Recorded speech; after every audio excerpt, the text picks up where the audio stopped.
In this video, we will try to plot rational numbers whose numerators are greater than their denominators. Let us plot 7 by 4 and minus 7 by 4. We try to plot 7 by 4 first. The first step in such kind of problems where the numerator is greater than the denominator is to convert it into a mixed fraction form. You would have learned this in your earlier classes, but let me quickly show you how. We only have to divide 7 by 4. We get the quotient as 1 and the remainder as 3. So we write the mixed fraction as quotient remainder by divisor.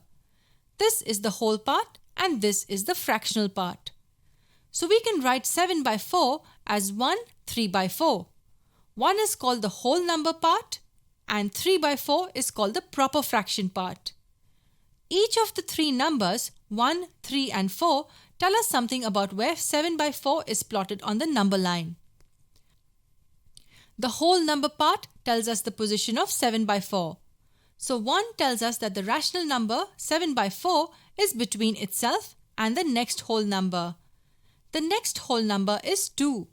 So we know that 7 by 4 is between 1 and 2. So we draw the number line accordingly with just 0, 1 and 2 marked.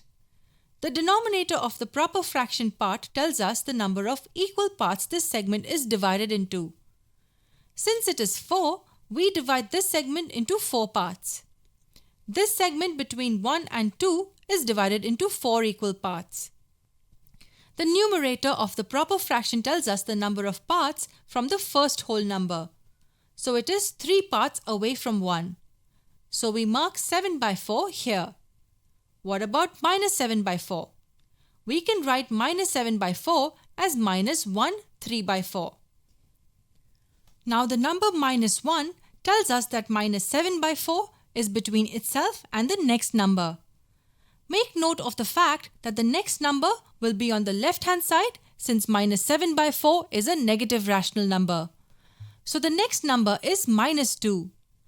Now we can say that minus 7 by 4 is between minus 1 and minus 2.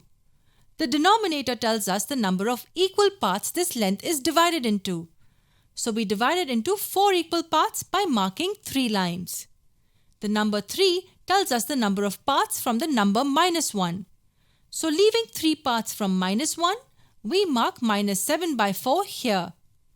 With that, we are done with the topic of plotting positive and negative rational numbers.